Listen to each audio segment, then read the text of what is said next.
Welcome to Audible Interlude, a G.I. Joe podcast. I'm your host, Dave West, codename Phantom Troublemaker.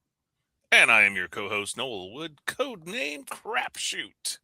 And I'm your Cobra intern who lives his life like an Andrew Lloyd Webber rock opera, codename Legion Cub. That's true. That's true. I can't even dispute that. That's just fact.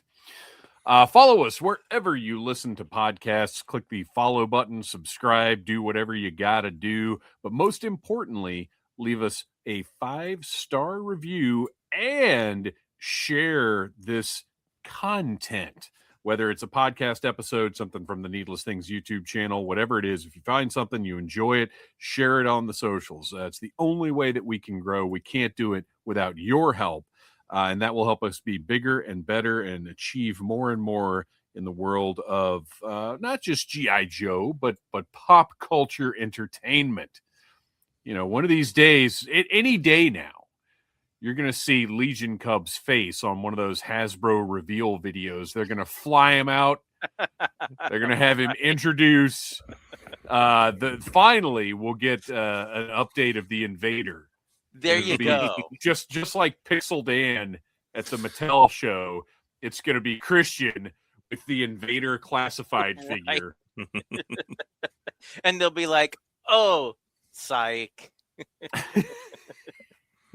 Yeah, they'll pull the rug out from under you like they did with Cardona and Myers at the one Mattel, like after the WrestleMania where they won the tag titles. And Mattel had him on for a panel, and literally anybody who was aware of it in the world thought, "Oh, sweet, they're going to do Cardona and Myers WrestleMania figures." Nope, not even a mention of them as figures at all. Womp womp. Brutal. Follow us on Instagram at Audible Interlude Podcast. While you're there, check out the pinned stories. Go to our TeePublic store and get yourself some merch. If we see you wearing Audible Interlude merchandise at a live event, we'll give you some free swag. That's hats, shorts, shirts, all kinds of different stuff available now. Got several different designs, any size and color you can think of. And while you're there, also shoot us a message that you want to join the Audible Army Facebook group. We actually, over the past couple of weeks, it's been a huge benefit to be in that Facebook group, because our pal Rexship has been putting up those pre-order links, putting up those back-in-stock links. Guys, you're not going to believe this. I did it. I ordered myself a Ghost Viper.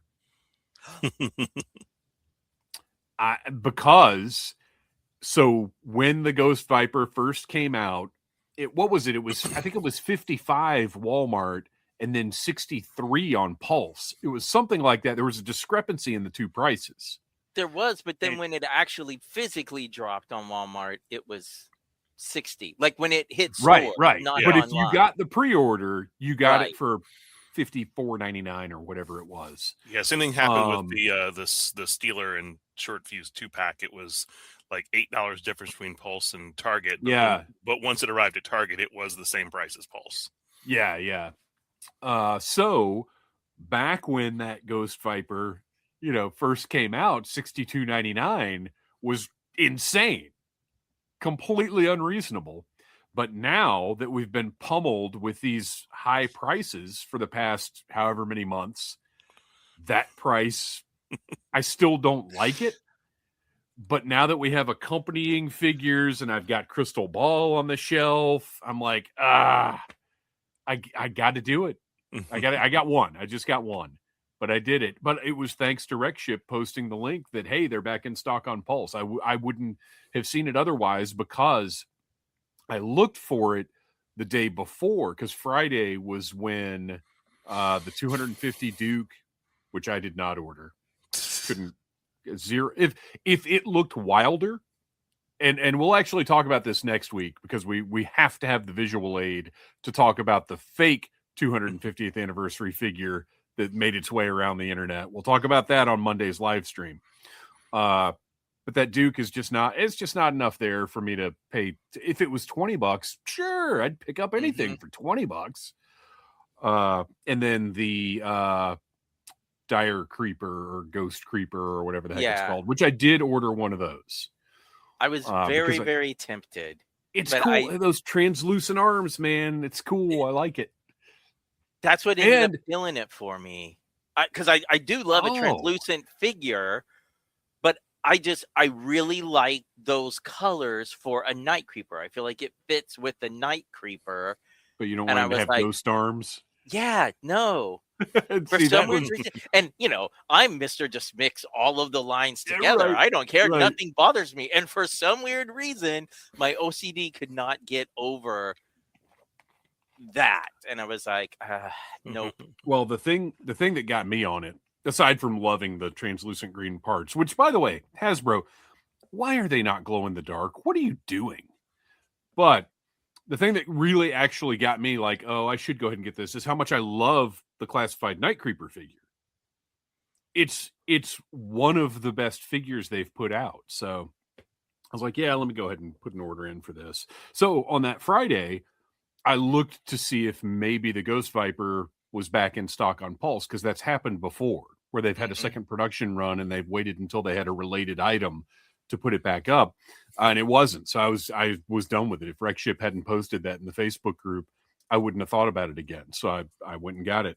So that was cool. And then he was posting all the pre-order links and everything on top of it. So shoot us a message, Audible Interlude Podcast on Instagram. We'll get you into the Audible Army Facebook group, and you'll have access to that, as well as polls about what's on the show and just general fun G.I. Joe talk with a bunch of good people. With the Audible Army, what better company could you be in? I mentioned the Needless Things YouTube channel. Our next live stream is on March the 30th. And guys, I cannot believe March is almost over. I know. Yeah. It's dismaying. How? No, it's dismarking. But it really is upsetting how exponentially faster time moves as you get older. Like, remember, like when you were looking back to my childhood, like a year of time to me was like 10 years now. I mean, it just the significance of everything was so much bigger, whereas now it's just all moving so fast. It's relativity, baby. Yeah. as we race headlong into the grave. That's right. But the Needless Things YouTube channel, my review of the divers, the classified divers, got pushed back again because I had to get up my reviews for the Star Trek nacelle figures that are, by the way, surprisingly to me, about classified Marvel Legends scale. I expected them to be like NECA size. Okay, yeah, because there are other lines like Biker Mice from Mars and Sectars are more in scale with NECA. And that's what I expected. But now, granted, I need to take a closer look because somebody on my review of Sulu pointed out that Sulu is giant. And I wasn't thinking about Sulu in relation to the rest of the line. I was thinking about him just beside the Dusty figure, and like, yeah, proportions are about the same. They look like they scale together, but I wasn't thinking about the fact that Sulu should be about a foot shorter than Dusty. But then when you look at Valkyris and Peter Preston, they're about right. So I don't know, and I'm actually now a little concerned that they're not paying attention to scale within the Star Trek line. But anyway, you can watch those reviews on the Needless Things YouTube channel, as well as reviews of the new Zombie Sailors Toys Pinnacle figures, which I'll show you. You know what, listeners, I apologize. You're not going to be able to see this, but I'm going to show them to Noel and Christian because I think you guys will appreciate this.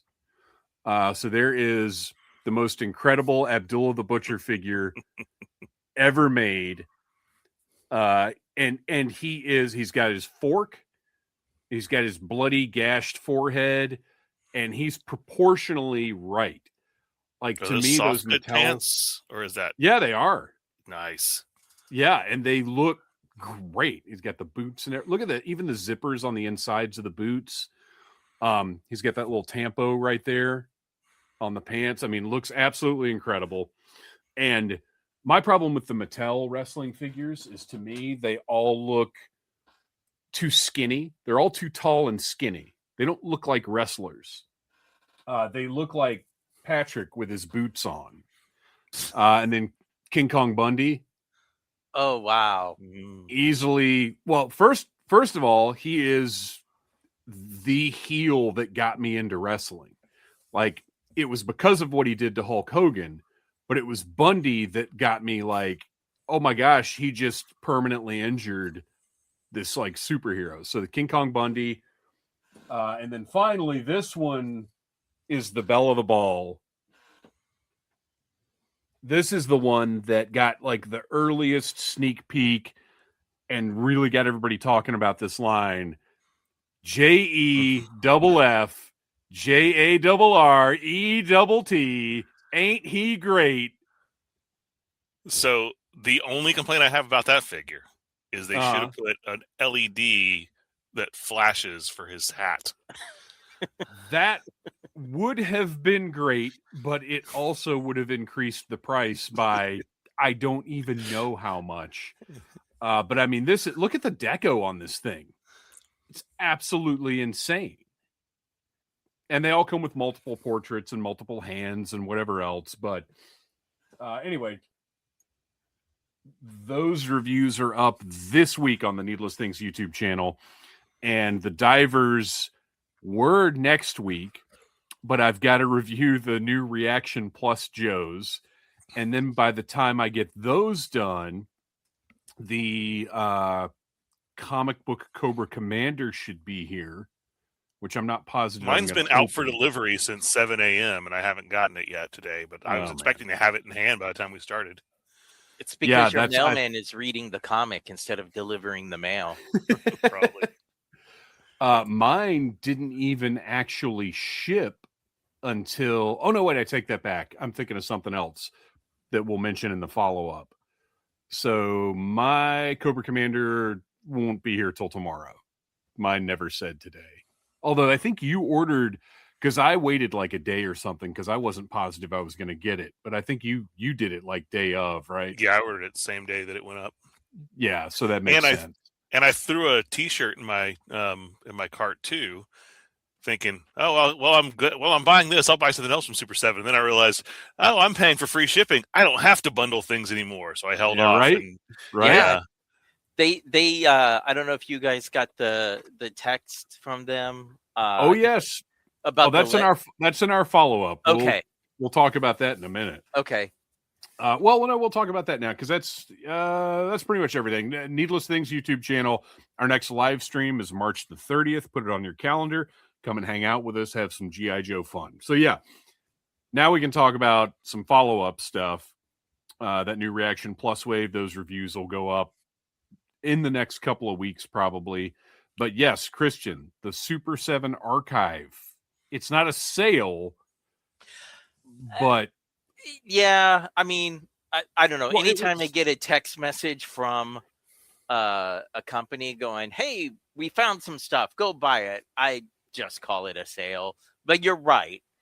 Everything was regular price. And some of the stuff you could find cheaper on other websites. But there was some stuff on there that's been sold out for a long time. Well, and what was cool about it is, yes, there was a lot of stuff in that archive listing that you could go to other websites and buy for half the price or less right now.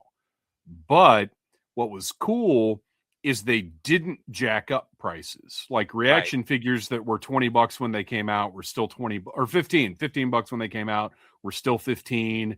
Reaction, like they didn't jack up the prices, and they could have.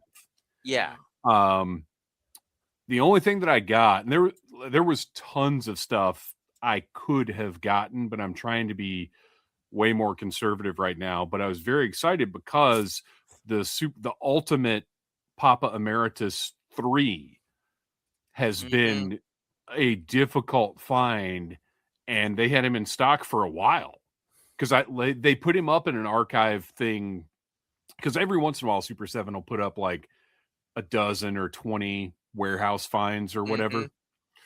And he popped up in one of those, but by the time I clicked on it, it was sold out. This time he stuck around for a little while, and I've got one on the way, so I'm very excited because it's the only one that I needed, because it has a completely different look. The cassock and the suit are like totally different looks, so I'm really excited about that one. So, they found some stock of Biotron and Baron Karza, so they were. I didn't know those were sold out.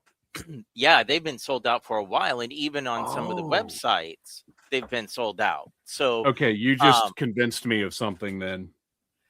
Of the pre-order for the new wave, because so I threw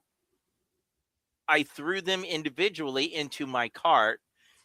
During the checkout process, Karza sold out. So when I went to actually pay, it was updated. There was only Biotron, and I was like, man, this kind of sucks. But then they offered a bundle. And so I was able to get the bundle at the same, at $20 a figure. And man, with that free shipping, I was like, this, I always preferred to buy from Super 7 directly anyway, just to support them. But this has made it a no-brainer for me. Oh man, I hope I didn't mess up. And they did, listeners. I don't know if they're still there, but they did have comic book version Snake Eyes Reaction Plus. They had Mind Controlled Duke Reaction Plus available again. They also put up some Fatal Fluffies, but those were completely sold out. Yeah, they had Fatal Fluffies, Cobra Law Royal Guards, and Raymar. But they sold out very quickly. Whoever got those Royal Guards and Fatal Fluffies. Yeah, because Fatal Fluffies are going for upwards of 100. I've seen on eBay. Really? Yeah. You are coming to Toylanta with me, little buddy. Yeah, I've still got two that I didn't open. And I was like, should I just put these up on eBay and, or maybe just hold on to them for a while and see what happens? I'm bringing a tote or two of stuff as like trade bait, just as hey, I've got some stuff out in the car. If we could work a little something out here. All right, so I am live right now buying the new wave of Micronauts because Christian FOMO'd me into it, because I was again trying to be like, I definitely want these. It's the two time travelers and the Emperor, right? And I know for sure I want them, but Toylanta's this weekend, and I'm trying to. Yeah, I always thought that I would find them in the store, and I never did. Right. And by the time, I think it was Big Bad, when I finally looked on there, I think it was Karza was sold out. And so I didn't think anything more about it. And then they had to go and put Microtron out. So once I got him, I was like, man, I'm just going to have to like eBay, hunt, whatever. And then boom, that's, got that text message. And I was like, okay. So there's still a ton of stuff in the archive sale. Well, and that was what was cool about it, is I don't know how long it lasted, but for the initial portion of it, it was for free shipping members only. Oh, I didn't know that. It was not open to the public initially. Let me see if it says. I've still got the text here.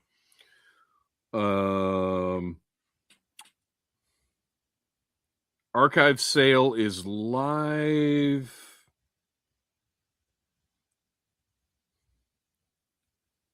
Was at, it won't let me look at the, there it is. At 1:00. What was it? Friday? I guess Fridays probably. Yep. When it did it. And then Saturday. So it looks like the first 24 hours was for free shipping members only. Wow. Is what it looks like from the timestamps on the texts I got. So pretty cool. I mean, look, we've already discussed that now granted at one point I thought it was $7.99 or whatever, but we've already discussed that $30 or however much the year of free shipping is worth it for the amount of product that Super 7 puts out, certainly for the amount that I'm going to buy. Mm-hmm. But then when you add something like this on top of it, that when you are actually giving the early access as opposed to Pulse, which maybe or maybe doesn't, Right. I mean, you never know. It's worthwhile. Or versus Matty Collector, which I know it's not Matty Collector anymore, but it sure does behave like that. Oh, really? Versus Mattel, who I signed up for their Club Grayskull thing so I could get early access, and I don't even get emails. You know how I find out when they've got new Masters of the Universe Origins releases is when Toy Arc posts about it. And I've talked to them twice about, like, I'm not getting these emails and nothing. Anyway, so yeah, archive sale was pretty awesome. Just to get that Papa 3 was huge, because I thought I was done there, because I'm not paying more than the already expensive price for it. And I felt like, well, I missed it once, it's done. Any other follow-up? Anything shipping? Anything coming soon? Toylanta. I have nothing else. We'll talk about that more later. I'm sure, I don't know if you guys, well, I'm sure if you had Royal Guards through Big Bad, you already canceled them since you found them at Target. But I still left one in my pre-order on Big Bad since I found one at Target, and it hit the pile of loot. So I guess all the other companies that have them are like, yep, getting them. Target's already got everybody's money. Let's just go ahead and get these and out. Release them. And actually, that's another thing I need to throw in that Toylanta tote is that 4th Royal Guard, because I don't need 4. 3 is good. I've got the commander and 2, regular guys. That's enough. I don't need 4, so I'm going to bring that guy as well, because there's bound to be people there who haven't found him yet.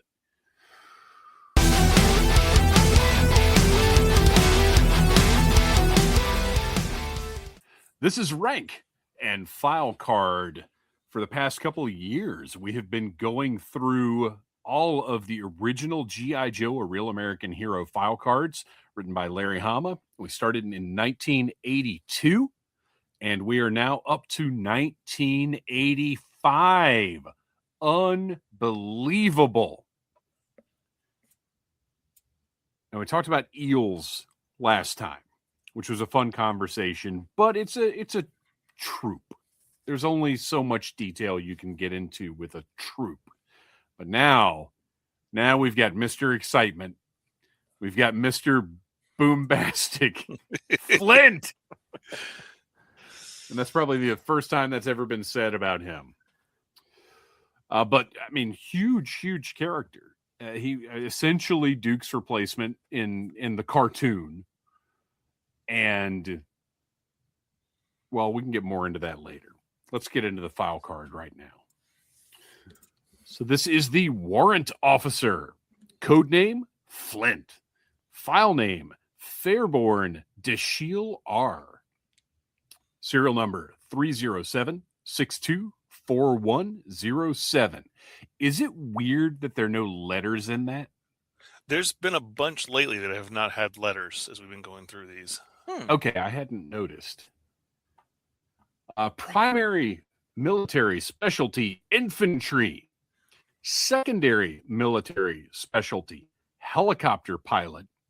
Birthplace, Wichita, Kansas. Grade E6. So a couple things there. First of all, that his primary specialty is infantry. And as a kid, when I would look at the specialties, I would think about, I wasn't necessarily thinking again, we talked about this before, about the replacement Joes, about how as the line went on, we got things like Sci-Fi replacing Flash or whatever. And I didn't really think of it that way, but I definitely compared when they had those similar primary specialties, but I never related Flint to like Grunt or Dusty in any way. For some reason, and I don't know if it was I don't know if there was a conversation with my dad, because I would imagine I asked him what a warrant officer was. And then the grade of E6, like, I guess there was probably a conversation that established, he was something different, but also just looking at the figure's a standout. Yeah. Even for 1985, he is a figure you look at and you're like, oh, this guy is something. So as a kid, I had to ask the question what a warrant officer was. I honestly don't really remember my dad giving me like an answer that stuck with me other than just a guy in charge. But my dad was also Navy, not Army. So real quickly, for our listeners who do not know, and this might give us a little bit, going into his file card here. Warrant officers are the few technical experts in their field, making up less than 3% of the Army. They are expected to solve problems within their area of expertise, serve as advisors to commanders, organize and support missions, and train enlisted soldiers. So he is part of a group that is less than 3%. That's wild. He is definitely replacing Duke. Like, Duke was already milquetoast in my book, but after reading that when I was preparing for the episode, I was like, oh, of course this is why I like Flint better. Well, as I was reading this as I was a kid too, and my dad was kind of giving me little details on warrant officers, and I kind of figured out too early on that all the helicopter pilots, because Wild Bill's a warrant officer, what's his name? Lift Ticket is a warrant officer, and of course, we have his secondary, especially as a helicopter pilot as well. And that's actually a feature. Like, warrant officers are often like skilled pilots, often helicopter pilots. But interesting. The big, the big bear in the room here is his rank is wrong, because warrant officer is not an E6. Right, it's supposed to be E5. No, he should be, because E6 should still be like a staff sergeant. He should be like a W01 or higher. So he's not even, like, his pay grade here is not an officer's pay grade. He should be like a W01 at minimum, but I would even think higher than that. I thought E5 was the minimum. E5 is a sergeant. So that's an enlisted rank versus an officer rank. Right. But I'm saying I thought that E5 was the minimum that a warrant officer. From everything that I've seen, you could not be a warrant officer and be an E6 or even like any enlisted rank. Oh, interesting. So maybe Joe. Well, I mean, we actually have seen that the grades don't always match up with what the file card says. So maybe the trade-off, hey, you get to be part of G.I. Joe, and we're going to dock your pay. Well, and then later releases of Flint, they did correct that. So if you go to like Flint V, I want to say, let me see, is it the V2 that they fixed it, or did they just reprint that same file card? Yeah, so he's listed as a W3 on the Tiger Force Flint that just came out in '88. Okay, interesting. But it looks like the rest of that file card is identical to this one. But they did fix his rank there.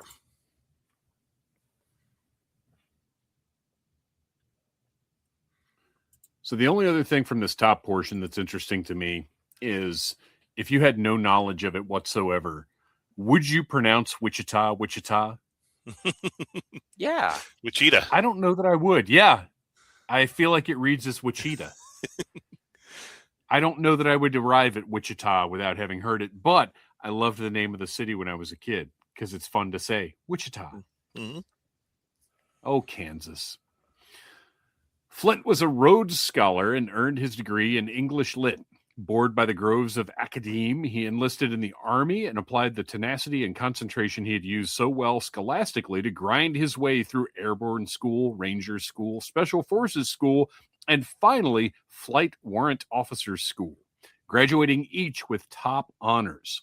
A thorough tactical planner, Flint drafted and personally led a half-dozen rescue missions in hostile territories that, for obvious reasons of security, were never publicized, let alone admitted to. And as a side note here, the Rhodes, because I didn't know, I've been hearing Rhodes Scholar my whole life. Never looked it up, never cared enough to find out what it was, had no idea. So I looked it up.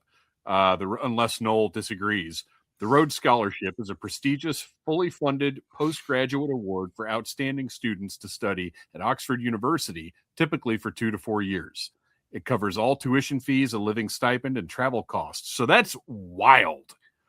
Applicants must be 18 to 24 years old, maintain a minimum 3.7 GPA, and demonstrate exceptional academic, leadership, and personal achievements, which definitely explains why I had no familiarity whatsoever with what a Rhodes Scholar actually was, because I do not meet any of those criteria and never have. I didn't even meet the 18 to 24-year-old criteria. I couldn't even get that part of it. So Flint is a very impressive individual. Obviously, we still got one more section to go, but we got to talk about this. I feel like Larry likes this guy. Well, I think that with Duke, because he apparently never really liked Duke, but Duke was also kind of, he's a little overpowered in his description as well. But this one feels like Larry put a lot more into this one than he did with Duke. They were like, hey, this is going to be one of our new featured leadership type characters. Give him some oomph, and he went for it on him. Well, it's almost like between the scholastic accolades and then to go through with the thorough tactical planner, personally led a half dozen rescue missions. He almost seems a little Larry Sue-ish. I like that description. He is verging on overpowered. Yeah. But it gives us a great idea of who this guy is and how critical he is to the Joe team and how he got to the Joe team. Yeah, and he was before the days of, wow, you made a really good burger. You want to join the Joe team? Yeah, when you compare how this character was used in the comics versus Duke. Flint was a major character and Duke was not. Duke was in less than a dozen issues, right? It wasn't, I don't know how many total, but he was not in a position in the forefront. There's one or two issues where he is kind of part of the main story, but that's really it. When he and Roadblock first show up, but they kind of make him a jerk. He's unlikable in the comic. He's definitely not what we got in Sunbow. And Flint was certainly somebody that Larry liked to use quite a bit. Yeah. So for the final section here, which is the quote, and is, I think, more quote than we've ever gotten before. We had thought Cobra had us in the stinking dungeon for good, so we didn't know what was going down when we heard that chopper coming in and all the heavy hardware going off like the 4th of July. Then somebody kicked down the door to our cell, and when the smoke cleared, there was Flint with that lopsided grin saying, "Come on, boys, we're going home." So Flint, I mean, again, we presume this is a stalker quote again. So Flint, I guess, led a rescue mission solo. Now, it's obviously he wasn't really solo, but the idea that he's the one that actually went, in case you think of the tactical planner, he's not the guy kicking the door down, right? He's probably the guy in the Huey, coordinating, you go here, you do this, you blow this up, whatever. But here, he's the guy kicking the door in. Well, He does it all. Lady J might have been in that dungeon. Entirely possible. So yeah, Flint has gotten, I would say, top shelf treatment in this file card. Yeah, there's a lot more text on this file card than we've been used to seeing lately as well. Mm-hmm. Yeah. Yeah. Absolutely. Well, a lot more text and a lot more not variety, but often if somebody's a firefighter, they just talk about how they fight fires and they're obsessed with fire and now they're the fire trooper. Whereas this feels like it has more than one story to it, I guess. Mm-hmm. So I'm trying to think of like some of the ones that we've seen recently. I think it was like Bazooka's was. Well, actually, Bazooka had a decent bit. There's a couple of Joes recently that I remember reading us in this segment that we were kind of like, that was an underwhelming file card. Yeah. Yeah. So, of course, on the file card, we've got a little block of the card art, and we've kind of gotten in the habit of talking about the whole entire card, which is fine. But the first thing that really struck me with the art, his tiny little shotgun. That's the first thing that I noticed, but that's okay. What really jumped out at me is just how the retro card back Flint, that art is just an unholy bastardization of this image. Yeah. Look, this is one of my favorite poses. It's great. Because you can hear him saying G.I. Joe or Yo Joe when you look at this picture, because he's got his fist raised and he's clearly like mouthing something. And he's got that just like stoic, like victorious face going on. I mean, he looks like a battle-hardened guy. He's got the black shirt and the shells and he just looks awesome. And then you look at that retro card back, I'm not going to call it art, image, and it looks like someone described this to like an alien who'd never seen a human before, and then the alien digitally painted that retro card back image. It is genuinely upsetting to look at that retro card back Flint after you've looked at this gorgeous piece of artwork. I know. I had to go back and look at it again just to remember just how terrible it is. It's horrendous. It looks like you've seen The Arrival with Charlie Sheen. I was thinking of the movie Arrival with about the aliens. Yeah, with Charlie Sheen. Arrival. Not that one. The more recent movie Arrival by the guy who did Dune. Oh, I know what you're talking about. That's with Amy Adams. That's not what comes to mind when I think of The Arrival. I think of the Charlie Sheen alien invasion movie. Yes. And when the aliens are in human form, and there's a point where, you know what? Not even that. Let's go back to Body Snatchers. The retro card back Flint looks like Donald Sutherland, like alerting the aliens. It's horrifying. This art is absolutely gorgeous. Tough looking guy. Great. It is unsurprising that Flint to this day is one of the more popular Joes, and that because I was fine with that original classified Flint figure. Like it's good. It's a good figure, but it's not surprising that people didn't find it to be good enough because he's such a strong character. Like the figure, the file card, his portrayal in comics and in the cartoon. Like I get that people wanted, like, no, we need a great Flint. I get it. And he's got a beret. So, he's got a beret. He was always leading my battles. That's right.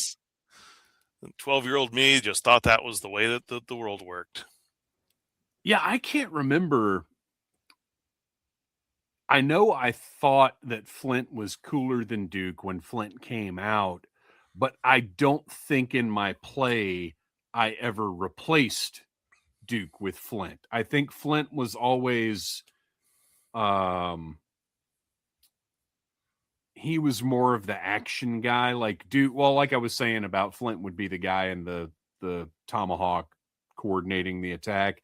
I think I kind of made Duke that guy, and Flint was the guy on the front lines, like leading the Joes into battle. I think that was the distinction that I made back then, but who knows? That was 40 years ago, so there's no telling.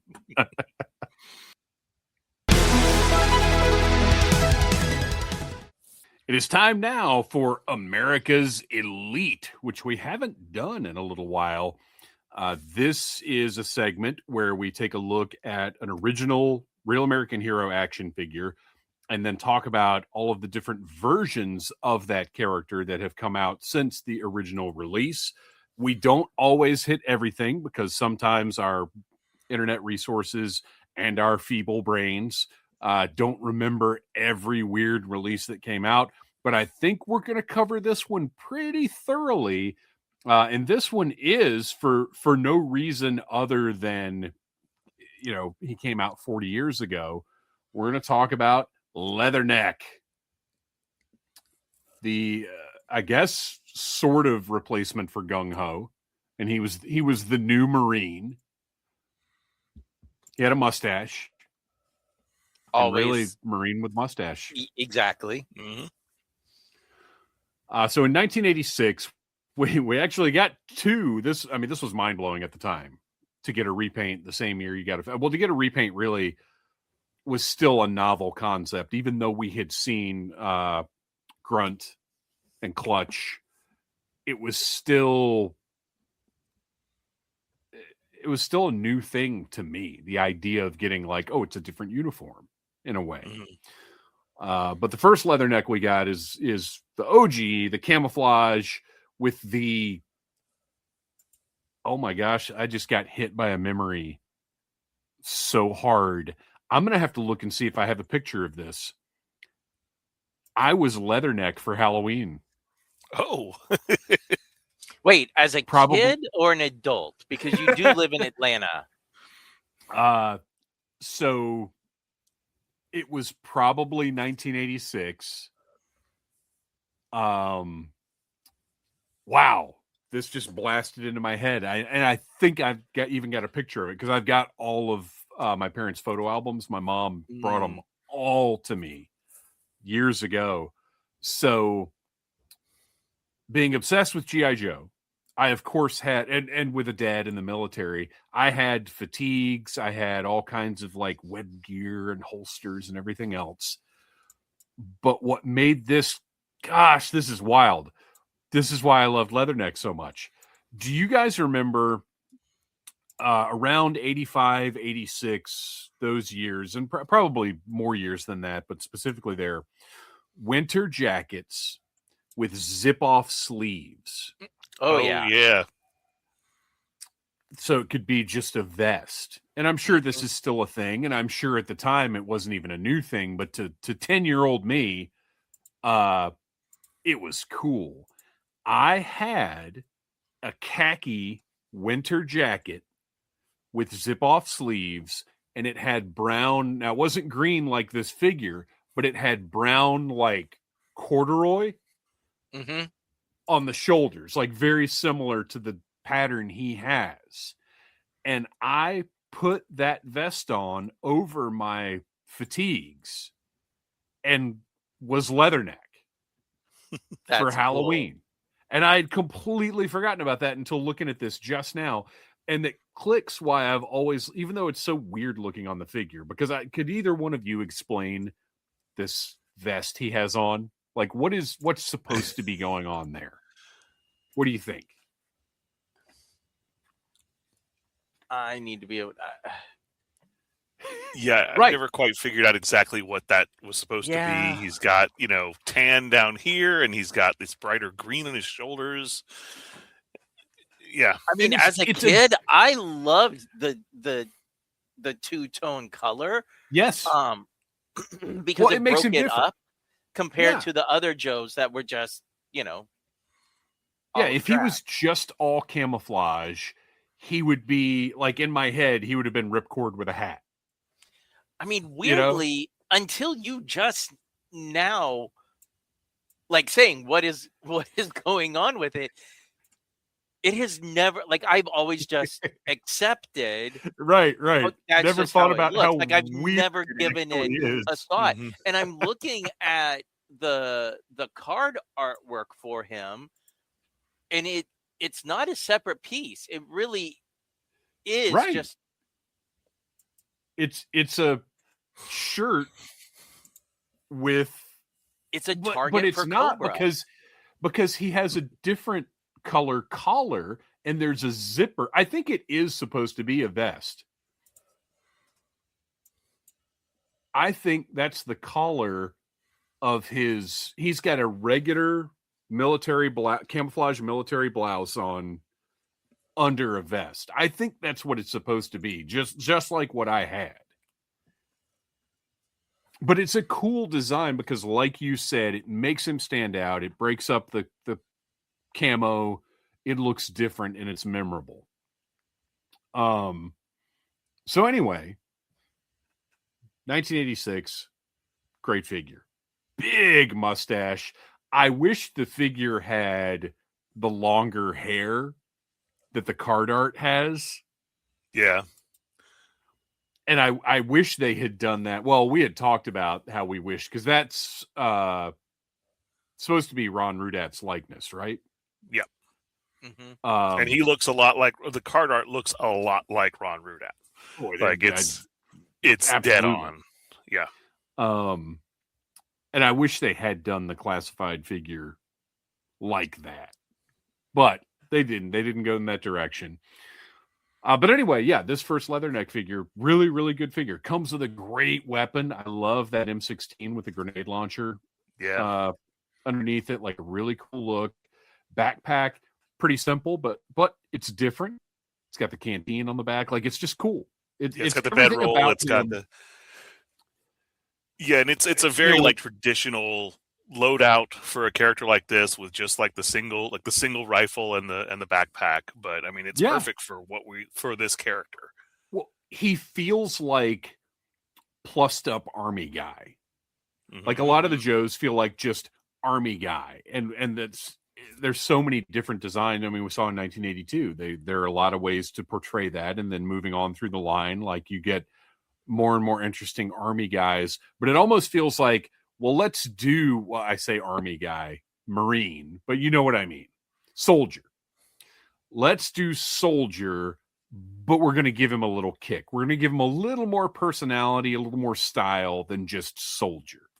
And I think it's very successful for that. I just had to double check it, because one of the other things, excuse me, I'm so sorry, that always stuck out to me as a kid was that the grenades and his knife are colored black. Like, they really pop against that tan color. Mm. And so I was like, gosh, I know other characters before Leatherneck, had the individual paint apps on those sort of molded in parts, but none of them had such contrasting colors like that. So yeah, honestly, for those grenades to be painted black like that does feel kind of significant, but they kind of have to be, because they can't just be khaki grenades. Right. Whereas if he were green there, they potentially would just be green. Right, and that's the thing with a lot of the earlier Joes. They were green, or let's say like the gun holster is the same green as the olive drab, but then part of it will be the same brown as the web gear. So like all the colors were very matchy. Yeah, and this was like, because I always remember, when playing with him, the grenades being usually, that was always the Hail Mary at the end of the mission when he's exhausted all of his ammo. So, yeah, just really, really good figure. Good camo. Everything about him is great. And then, as I said, the same year we get version 2, which is just a repaint of this figure, but in the tradition of, because the Special Mission Brazil, as I've said many, many times, it's my favorite G.I. Joe release, and they don't necessarily coordinate as much as you'd think. It's interesting that they showed restraint by Leatherneck just has a little bit of red as opposed to Mainframe and Dial Tone, who have the tan is kind of the unifying theme, except for Wetsuit and Claymore. See, that's what I'm saying. They don't match as a team necessarily. They're just repaints. But here with Leatherneck, we have similar to, again, Grunt and Clutch. It's like a desert look. And like, I love this color scheme. It doesn't really match. You think his original costume would be what he'd wear to this like jungle mission in Brazil, Right? But like, I love this color scheme, and I never had this figure, but I always thought that the dark brown with that like kind of reddish brown on the shoulders just really ties together very well. And I always liked like kind of the desert camo type characters. Oh yeah. Yeah, even before that was like what the army looked like in the 90s. Like I loved Dusty, and I liked, my the like the Clutch and the Grunt, which I didn't have those at the time, but I always thought those were good looking figures. Yeah, this is just a really solid repaint. Very easy. I mean, less paint operations than the original figure, but still just as striking, like just as well done. Mm-hmm. So really, really strong version of Leatherneck, and same accessories, yeah, identical colors. Yep. Yeah, they did not repaint the accessories for. I don't know if they did it for any of the Mission Brazil except for. No, I think they're all the same color, which I should know off the top of my head. But my gosh, you guys, I'm getting old. But yeah, I think they're has all the same colors. They completely clash with his costume. Yeah, I just did a quick look at the other ones, and all their weapons were the same colors as their. It would have been cool for them to do a weapons set of just these accessories, but like recolored to actually match these figures. Still could happen. Yeah. All right. So 2 versions in 86, and then it's a few years before we get another Leatherneck. And, we talked about how the original release was, a good number of paint operations. But let's talk about 1993's Leatherneck version 3, which, by the way, we've talked about many times on the show because, Noel, you have this costume. Yes. This is one of my Noel, favorite. You and I have both done Leatherneck costumes. Christian, do you feel left out? I mean, I've done Leatherneck costumes, just not G.I. Joe.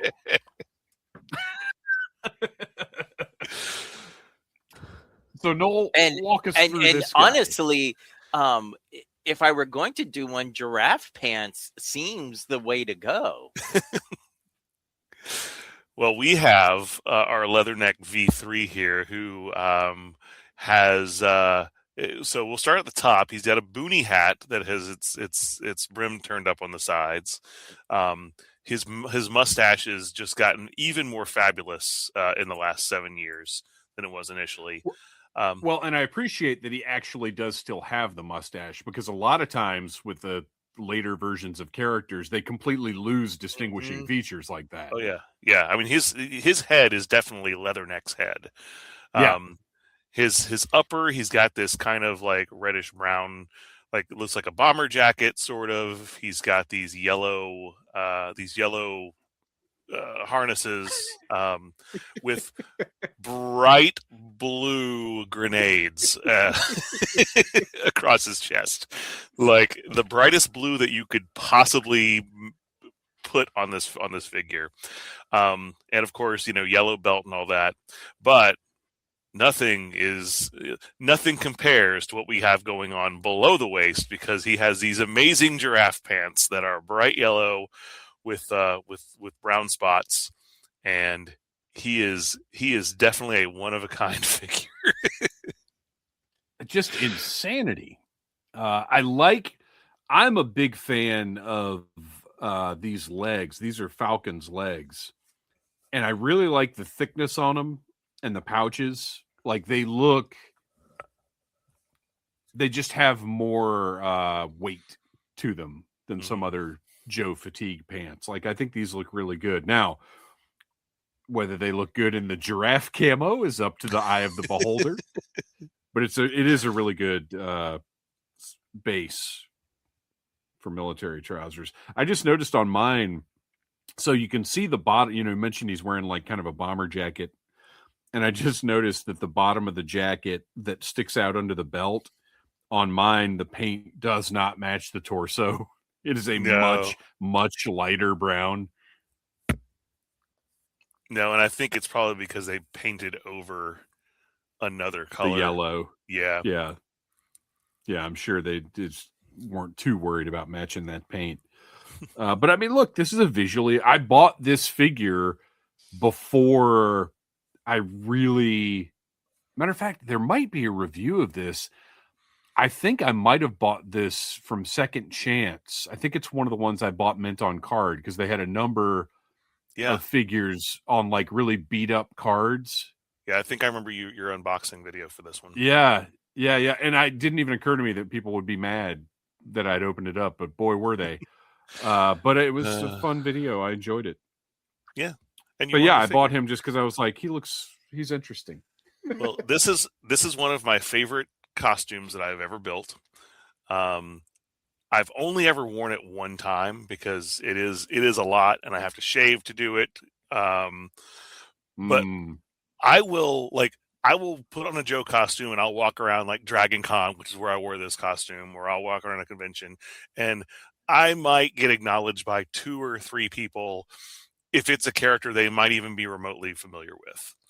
I put this costume on and I was accosted for photos like 24 times between my hotel room and the photo shoot because it is just so outlandish. Nobody cared who I was. They were just like, let me get a picture of that costume. So it was probably my most photographed costume relative to the amount of time that I was in it in all of my history of putting on costumes at conventions. Well, I'm looking at the card art. Aside from the web gear and the grenades, he is much more subdued. Like those pants almost look sane on the card art.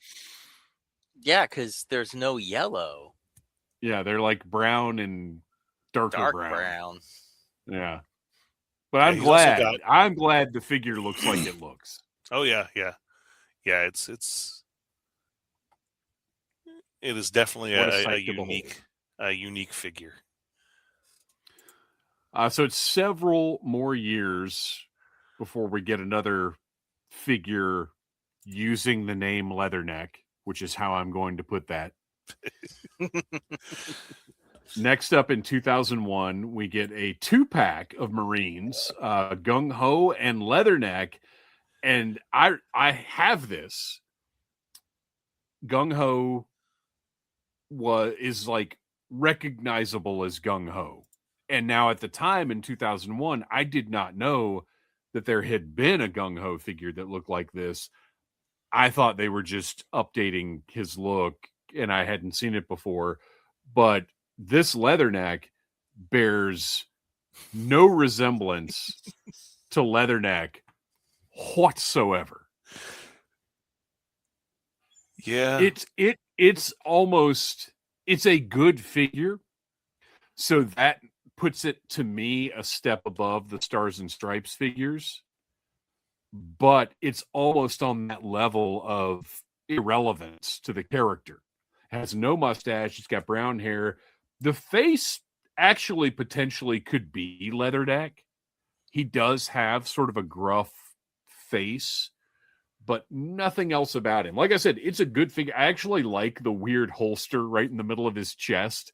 It's bizarre, but I like it because it's different. So that part's a repaint of the Duke, the V3 Duke. Yeah, except for his head, he's a total kit bash. Yeah, and I don't know. That came out. A lot of these that came out in this era were like, well, this is what we still have tooling for. Let's throw some stuff together. Yeah, and it's odd that the head is not kit bash from something, because you think if this is going to be Leatherneck, you would make it look more like we know Leatherneck. So I don't necessarily think this was supposed to be Leatherneck. I think they were just like, well, we're going to do a 2-pack. We have Gung Ho, who's clearly Gung Ho. Let's just throw this character in here and call him Leatherneck. And there was a lot of that where they were just using names that they still had the trademark for and just slapping them on whatever. So yeah, I agree. I don't think the intent was necessarily for this to be Leatherneck. That's just the name he ended up with. So I like the figure, but it's not leather. It also says on yojo.com that this version of Leatherneck was also released in 2003 as the driver for the Mobile Command Center. So maybe he had to clean up a little bit. Well, Noel and I wouldn't know that because we were dum-dums and did not buy the 2003 Mobile Command Center. Same here. I don't even think I knew that it was re-released. They were $20 and there were 100 of them sitting at Toys R Us, and I could have just should have bought all of them. Freaking crazy. Yeah. So next up in 2004, when the line was overhauled and aesthetically became quite different, we get another figure that is called Leatherneck for no good reason. And this is when we got into the giant arms and shoulders, little heads, and really looking like when you get, well, no, that helicopter you just bought. Mm-hmm. Like, he looks like one of those kinds of army figures. Right. Yeah. This is not a good figure. It's got some nice sculpted detail, don't get me wrong, but it's so boring. It's just olive drab, sleeveless jumpsuit, generic head. It's not a bad head sculpt, but it certainly doesn't say Leatherneck. No, it looks like a generic Duke head. It's just like a blonde guy with a little bit of scowl. Angry, looks like Angry Duke. Yeah. So yeah, it's not poorly executed. It's poorly designed. Like, it's got a nice sculpt, and for the era that it was in, it looks, it's good. But you know what? This is the opposite of the complaint that a lot of people have about the 90s Joes, that the colors are like too vibrant or they're too many colors or whatever. This is the opposite of that. Yeah. Like, this figure could look better with brighter and more varied colors. And this was packaged with the Defense Mech, which was part of the Valor versus Venom line. And strangely, I didn't buy this, even though I loved like mechs. I think the idea of mechs in Joe annoyed me for some reason at that time. I don't know why. So I do not have this one. 2004, I was knee deep in the Microman relaunch from Japan. So buying mechs that figures fit in made total sense, but not for G.I. Joe. Well, it's kind of funny because I could see, like, he kind of resembles like a Colonial Marine, and he drives a mech. So I wonder if they were leaning into that a little bit. Oh, yeah. Good question. Well, and he comes with, so this is interesting. He comes with a helmet that has like Footloose style. Well, not Footloose. It looks like it's got the webbing on top of the helmet. But then he's got what's described as a belt, but it looks like a shoulder rig with two non-removable pistols in it, and sunglasses. Yep. Well, we'd eventually get sunglasses with leatherneck, so I guess this set the precedent. This is probably exactly what they were working from. They were like, this is a nod to the 2004 Defense Mech Leather Mech. Look for Leather Mech costumes in the evening hours at Dragon Con. All right. And then finally, 4 years later in 2008, we get a more proper Leatherneck based surprise. It's weird that the first 25th anniversary style Leatherneck is based on the Special Mission Brazil colors. Yeah, and when I was looking at this whole timeline, it's mind-blowing because we got this character, or this version in 2008, and you'd think, because they did that a lot, they'd be like, all right, we'll release in the next year or so another recolor of this same mold, and they did not do that. No, really weird, because they did that constantly in the 25th anniversary stuff. For the time, this one looks pretty darn good. Functional holster on the thigh. The colors are, he looks like he's got those horrible Duke forearms, which are just one of the worst crimes that Hasbro committed in this time. But overall, he's a good update of the Special Mission Brazil Leatherneck, and the portrait looks really good. They've gone back to what he's supposed to look like. They did give him the big slaughter chin, though. So I don't know if that's just like, we're going to do this for all of our Marines going forward, because they also tend to do this with the gung-ho figures. Yeah, well, because I'm fine with that. Just I think it looks good. The gung-ho head. Yeah. That was my problem. It's why I didn't get the actual, the next one. Yeah, because the next figure looks like that Gung-ho. is Gung-ho's head. Okay. Yeah. He has the Gung-ho head throughout the 25th anniversary line up until we get to the 50th, but we'll get there. Wow. But at least they paint hair on. They painted hair on this figure at least. Right. Yeah. Right. Interesting. So I never had this one because I didn't care for the tan Striker. So I didn't have this Gung-ho. I do believe, though, I had, 2011, we get another Leatherneck that is just a repaint of that one. But it is not repainted to look like the original Leatherneck. It's on the shelf behind me. I'm going to grab it real quick.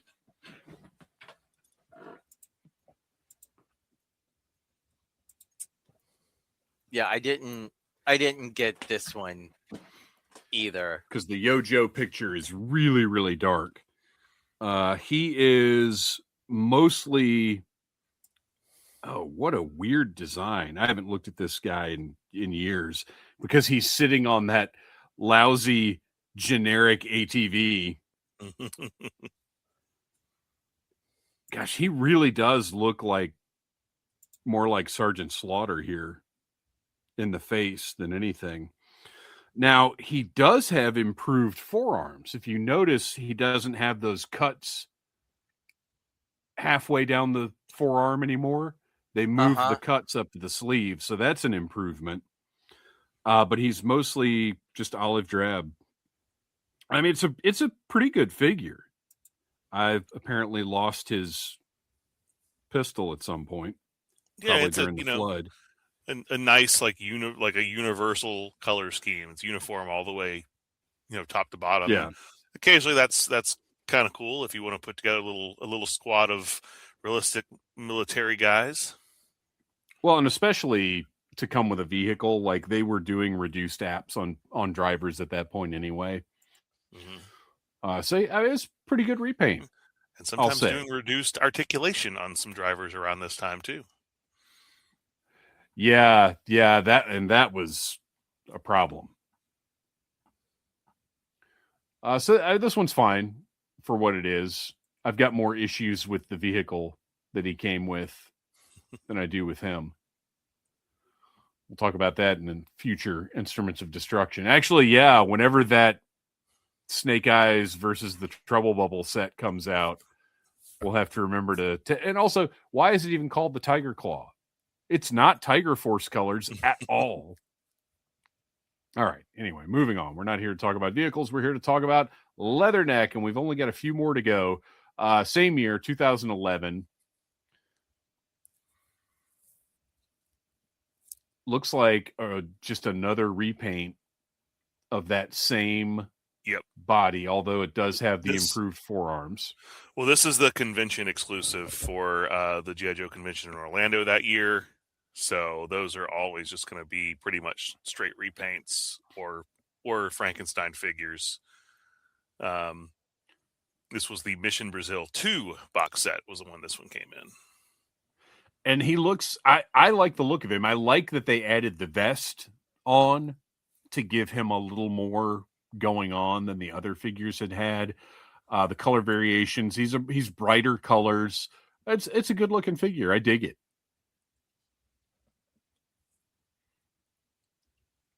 I'm not crazy about the camo app all the way, like head to toe. I think that it would have been better just on like his lower half. Huh. No, see, I like it like the original where it's all over. No, I think it's pretty good. I like the brightness of this one. He stands out. Yeah. And the paint on the backpack. Come on. Backpack paint? Are you kidding me? Yeah. Yeah, it looks better with the vest on, just because it is, like I said, when you're looking at the figure without the vest on, it is a little bit, I don't know, it's a little much with all that camo. Well, and that's honestly that's one of my problems with the Ojo is that is their initial figure or initial picture, and you're never going to look at a figure like that. Well, and a lot of times they never have the all geared up picture. Sometimes for some of these figures that they never were able to fill in the gaps. Yeah. Yeah, it's off-putting a lot of times to see the sort of nude version of the figures as the primary image. Well, especially during this era. Yeah, when they all had like removable web gear and stuff like that, which right, that's not how they were meant. Right, it's not how they were meant to be seen, and that's not how they were packaged. I could understand if like you had to put all those things on once you took it off the card, but most of them, were wearing those accessories. They just were removable.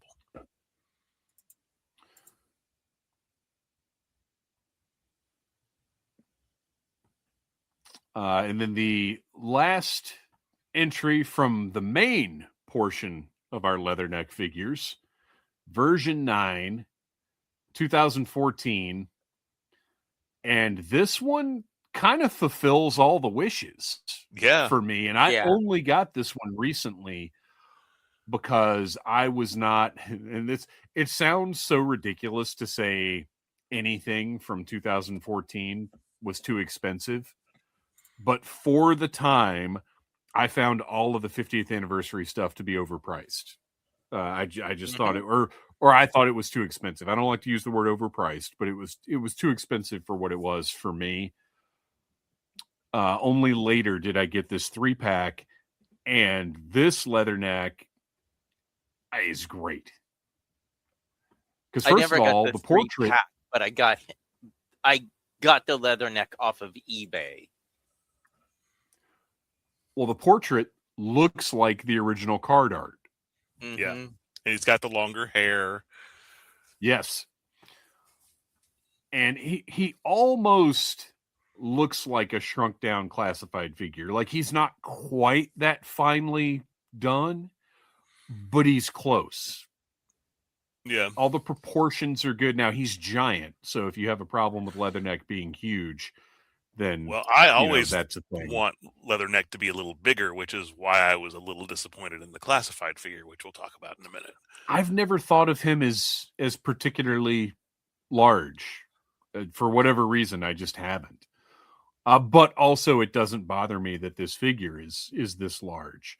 But tons of detail. He's got the vest overlay that it doesn't fit as well as I would like it to, but I think it shows what they were trying to achieve with the original design even better than the original figure does. It's so much better than the sort of overlays and web gear that we were getting on the, you know, the 25th and 30th anniversary. So yeah, it's a little bulky, but it just looks so much better than what had come before. I was trying to find mine. He's back there on the shelf somewhere, but I've got the lights down, so I can't see him. And as much as I like our original Leatherneck, who just comes with the backpack and the rifle, like, I do love this minigun that he comes with. It's like this giant machine gun with the handle. Yeah, just everything about this figure is good. And that's where I look back on the 50th anniversary stuff with regret, is at the time I didn't fully appreciate how upgraded all of those releases really were. Mm-hmm. He can bend his elbows at 90 degrees. Yeah. They were a different level of releases, but also I think by that time, because we're 2014. So we're 7 years into the 25th anniversary. And look, listeners, I know that doesn't make any sense. That we started in 2007 with the 25th anniversary and we ended in 2014 with the 50th anniversary. Just go with it. Just go with it. And of course, 50th was the reference to the actual, original release of G.I. Joe. But still, it wasn't very confusing. It was just weird. So I think after 7 years of collecting, I was a little burned out on the number of re-releases, because a lot of the 50th stuff were characters we'd seen before. Yes, they were improved, but characters we've seen before. And then they did a lot of like night deco. So you'd have a whole 3-pack of just dark blue characters. Like there were, I don't know. We should probably do a Beyond the 80s about the 50th anniversary at some point. So that was the last Leatherneck of the sort of 3 3/4 inch and 4-inch lines until 2025. No. When we got what? Oh no. Dear listeners. There are other 3 3/4 or 4-inch. Oh, sorry, you meant specifically. I thought you meant like we get our next Leatherneck in 2025. Okay. I understand your excitement, and I know exactly where you were going, but I just want to round out. I want to round out the traditional scale before we move on. So in 2025, we get the Transformers crossover O-ring Leatherneck, which is a great figure. I don't know with Cup if it's necessarily like a massive upgrade. Yeah. Which you can get on clearance at Walmart right now for $90. Along with a Triple T and a Sergeant Slaughter. And it's solid, and you can see my review of it on the Needless Things YouTube channel. So now, Christian, I know where you were going, and I cannot wait to hear you talk about this, because it is something. Yeah, so in 2007, we get Leatherneck as part of the G.I. Joe Sigma 6 line. So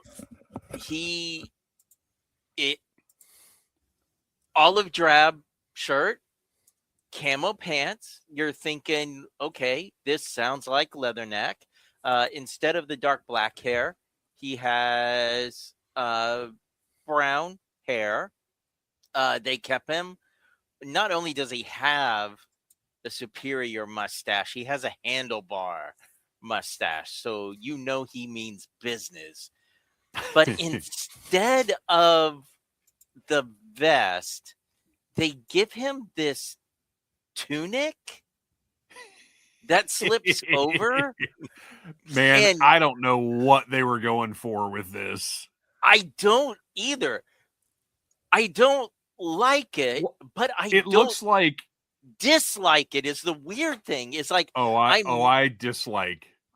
It looks like the tarp that Rambo cuts for himself in First Blood, except not as cool. And that big brown belt around, it looks like he stole his daughter's like brown prom dress. I think if I were looking at it for the first time, I would have that same reaction you are. I think because I have looked at it so much, my mind is just so completely baffled by it. Like, but his face sculpt, like they gave him a scar on his eyebrow. He's got kind of like a scowling smirk face.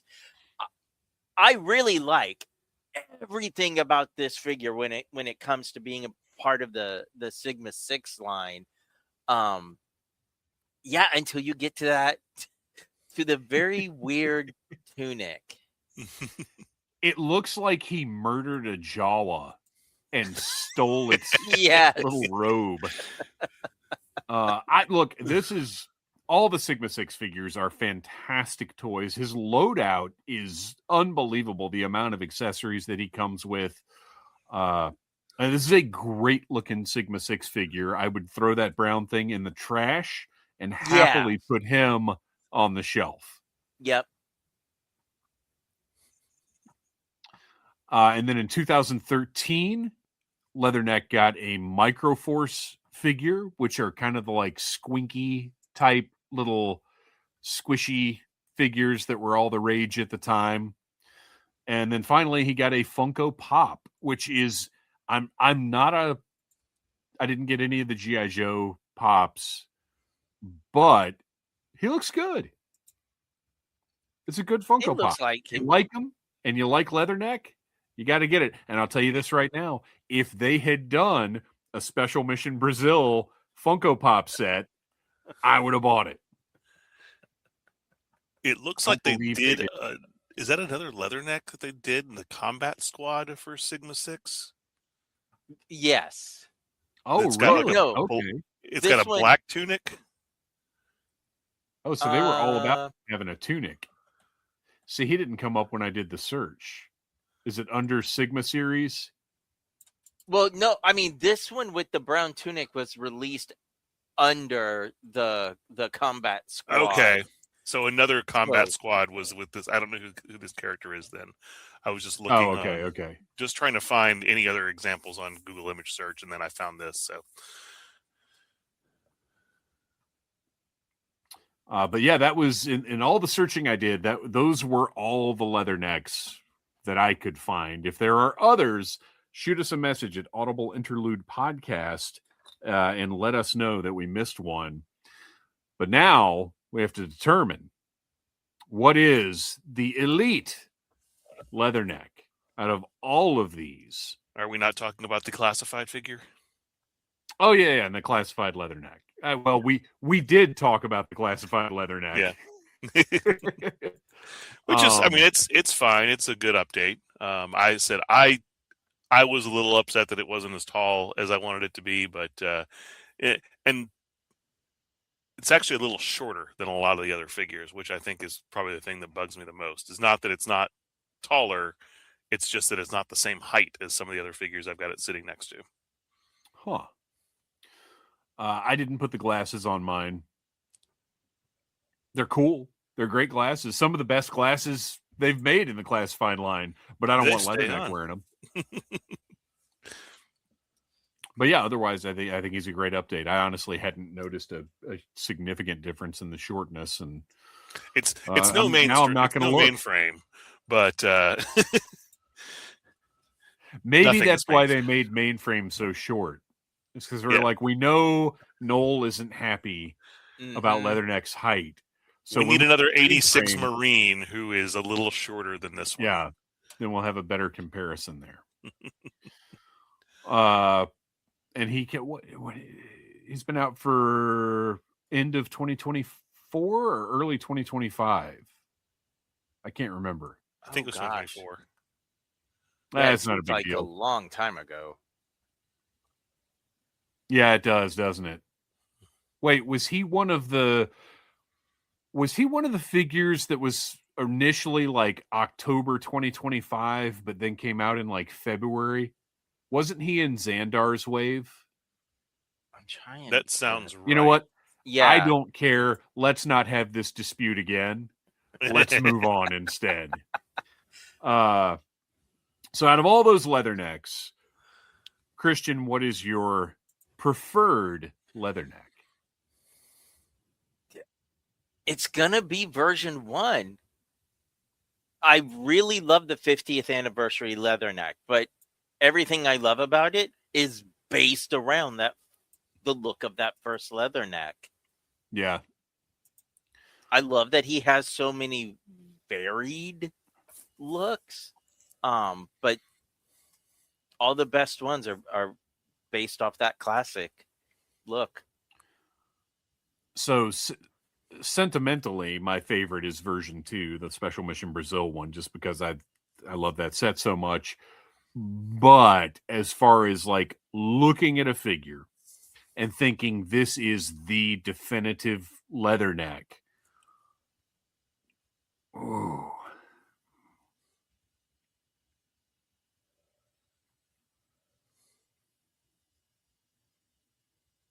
Gosh, I'm really torn because that 50th is such a good figure. What? No, I got to go with the original. I got to go with version 1 because it really does.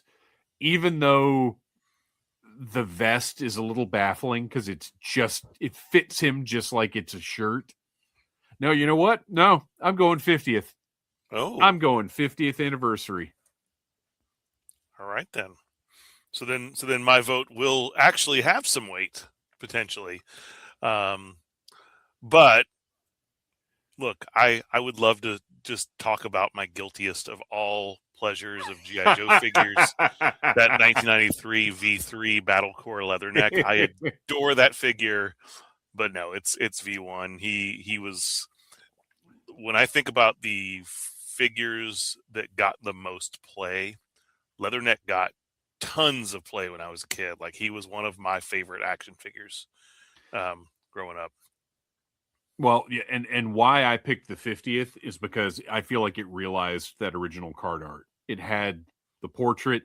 Mm-hmm. It looks like the card art even more. Well, it's got the portrait. It's got the vest that's like an overlay and looks like it has a little more weight to it. I feel like it realized that original art better than the original figure did. And while I would never not have the original figure in my collection, I guess I'm sticking with the 50th. But that's a 2-1. Leatherneck V1 is truly America's elite.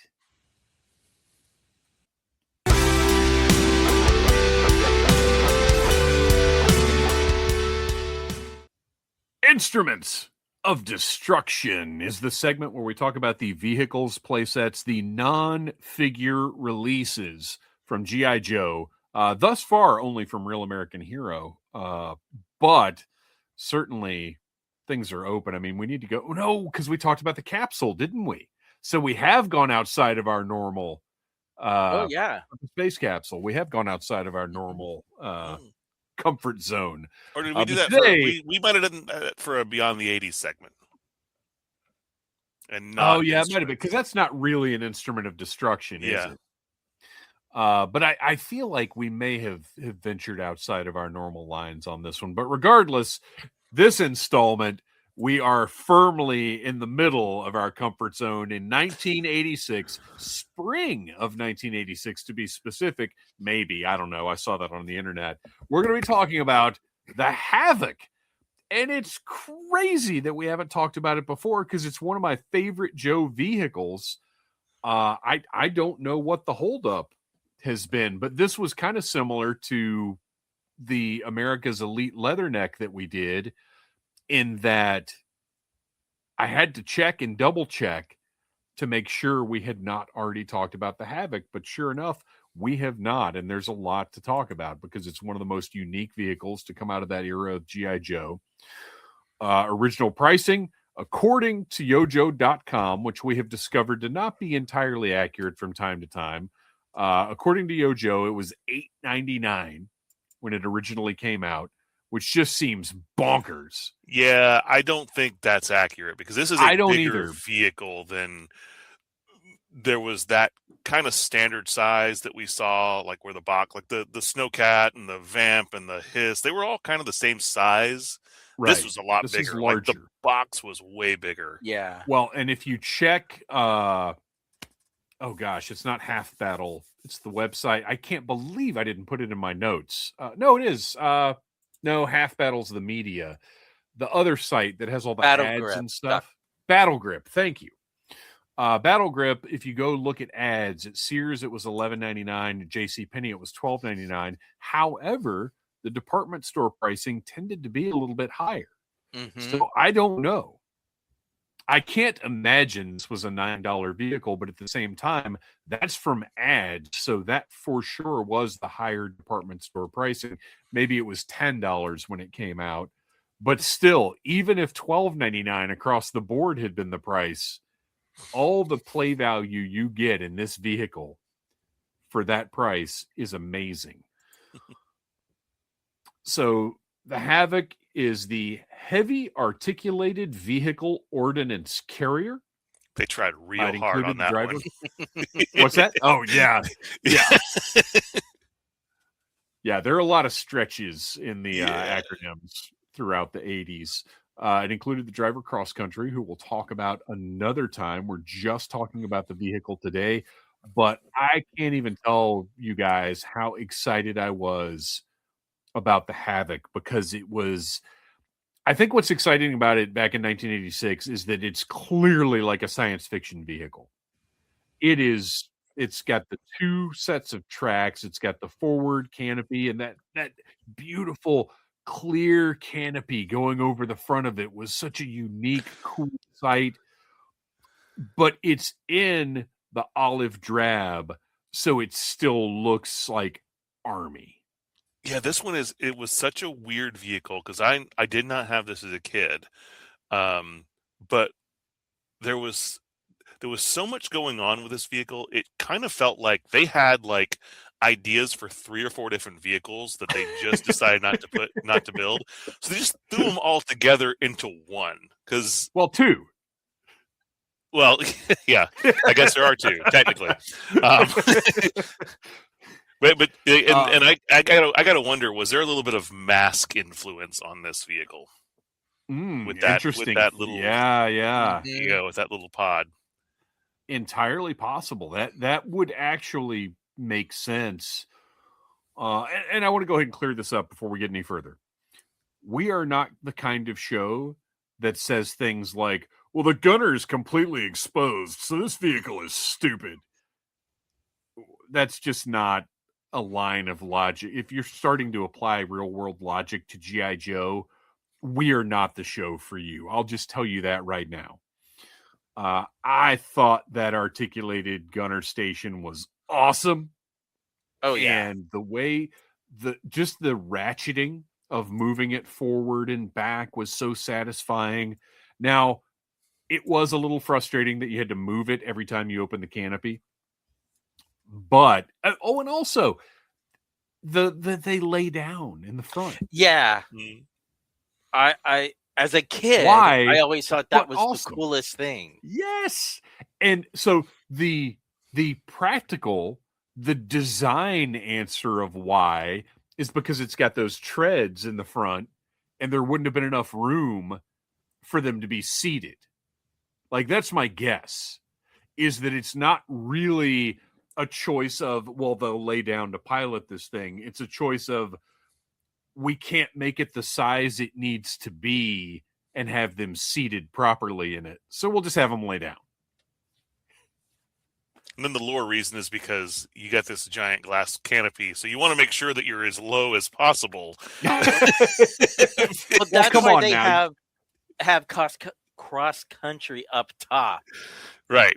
To make sure that like nobody's actually going to hit your Well, giant. Yeah. No, that's laser proof That's Teflon glass or something. You know, that's I mean, even as a kid, when I would see something like this, that was my thought. Is like, oh, this is transparent aluminum, like in Star Yeah. Trek 4.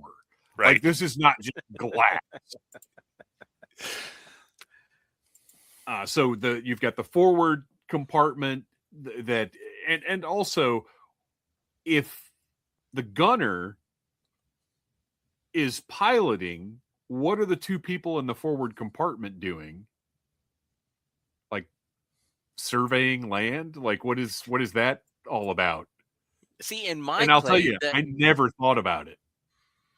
that top seat was not like the actual driver. Right. He's I wouldn't think cross country would actually be up there. I would think he'd be in that cockpit. Well, Yeah. and on the box art, he is in the cockpit, and General Hawk is up on top on the gunner's station. Which actually makes even less sense, but Right. okay. Let's put our general in our most vulnerable spot. Okay, so yeah, on the box art, you've got cross country is in the American driver's seat. Dial tone is the co-pilot. Lifeline is in the little rescue vehicle, which makes sense. And then Hawk up top in the gunner position. That's great. And then I guess maybe the other guy up front is launching those missiles that are focused to the back. So he's got a little camera the readout of the rear mirror. Yeah, so he's looking behind. See, I just always had it as exactly that, but also the little front cannons as well, because the pilot, gosh, I wish I had mine in the room here, because the bottom treads turn independently from the cockpit. So I feel like actually driving that thing is a skill. Yeah.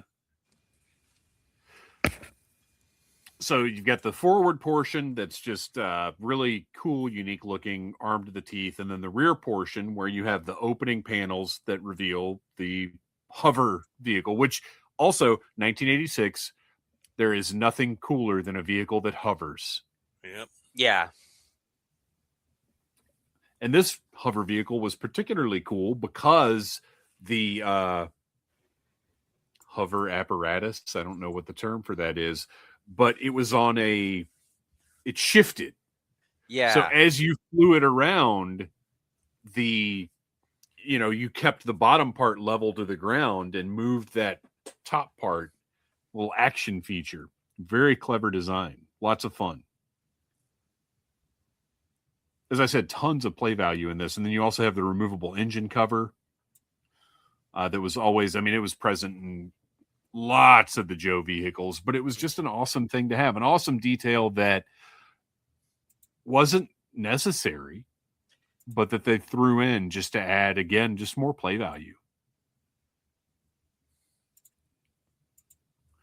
So I will, and also the covers on the treads on the sides, which, so I took my Havoc down because I wanted to take a picture of it for our thumbnail rather than like sourcing it online.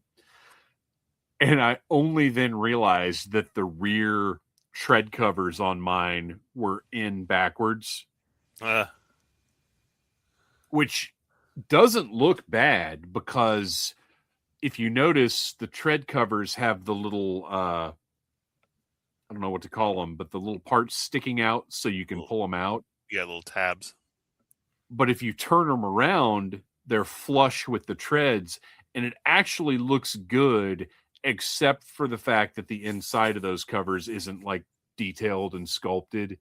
Right. So you lose that, and it doesn't look. I like them flush with the side, but losing that sculpted detail isn't the best. So really fun design. The only thing that really sticks out, and as a kid, I don't know that I thought about it, but in taking mine down and like playing around with it a little bit, I realized how weird it is in 1986 that the guns and missiles are that bright orange. And I wish that they weren't. And that never bothered me but just because I've grown up with it. It's how the vehicle came when I got it, and it's just how it was. But in taking it down and looking at it now, I was like, why are these orange? Because in 86, I don't think we were getting into colors like that as a regular part of the line yet. I don't feel like there's so another weird example. Because thinking back on it, like we had that so much in the line, I guess, after that. Later, right. Yeah. When I started going back to re-get vehicles and O-ring figures, my very first Joe Fest, I got a Havoc, and it didn't stick out to me. Like, there were no memories of, oh yeah, it was, different colored weapons versus everything else we were getting at the time. Never crossed my mind. Yeah. So in 87, just to kind of give some context, in 87, the Coastal Defender has brightly colored missiles and a seat. The Crossfire, which I don't count, but it exists, has a bunch of ugly orange stuff. And then the Slam, all of its little rockets are orange. Yeah, so the I always Havoc thought that the Slam was a good complement to the Havoc because it's a similar color scheme. Mm-hmm. But even the Battle Force 2000 stuff didn't have, like, it's poor designs, but it doesn't have like the garish colors. But it seems like the Havoc is really what introduced the bright orange and olive drab color scheme into the line. And I got to say, I wish it hadn't. Yeah, because like the LCV Recon sled has that similar green color, but it's got like khaki accessories on it. Right. So right, which is fine. Like, that's still, and honestly, I would prefer a different color for those, but it's not as much of an eyesore as this bright orange.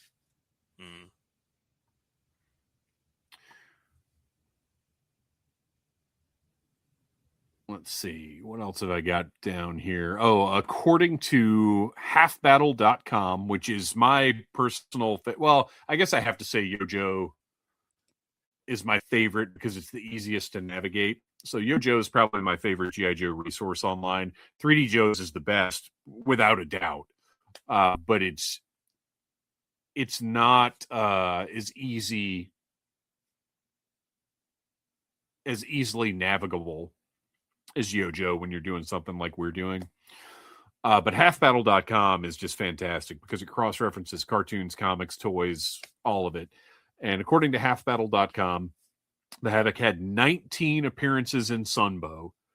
And if you remember, it was in the cartoon a lot. Like, once it came out, heavily featured in the final episode of the Sunbow cartoon.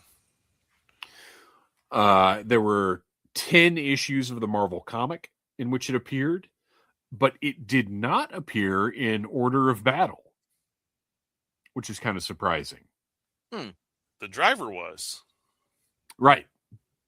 But the Havoc, the vehicle itself, was not. Other versions that we got, not a lot. In 1990, we got the Sky Havoc, which I would prefer those color accessories because they're kind of a khaki-ish, they're a darker, like, tan. on that note about Order of Battle, as I remember, Cross Country's in there, but he's listed as the Rhino driver. So at the time, they had not even assigned him to the Havoc. Interesting. And they have his name wrong. He's Arlen Slaughter and not the name that Robert Blaze, that he wound up getting for real. Because Arlen because Order of Battle, Arlen Slaughter. So he was a Sergeant Slaughter before Slaughter Sergeant Slaughter was the Rhino driver. Yeah. That's weird. So the Sky Havoc in 1990, which had that beautiful vac metal on the shell, and then olive drab and kind of a darker khaki. And if I see one of these at Toylanta, I don't know when this segment's going up. I may have one of these by the time we publish this segment, or I may be looking forward to this weekend. But whatever the case, I would like to have a Sky Havoc.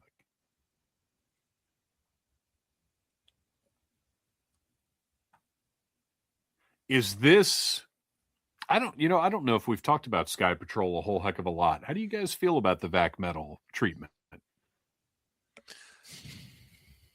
I was not really a fan, but it was also a little beyond my time, so I wasn't, collecting Joe at the time. But I'm wary about vac metal on plastic because of how many terrible toys I've seen the vac metal just bubble up on it, or flake away. And I don't know. Well, I told you guys about having to take that. I got that Sky Shark, and I told you guys about having to take it apart because it wasn't assembled correctly. Yeah, and that was nerve-wracking.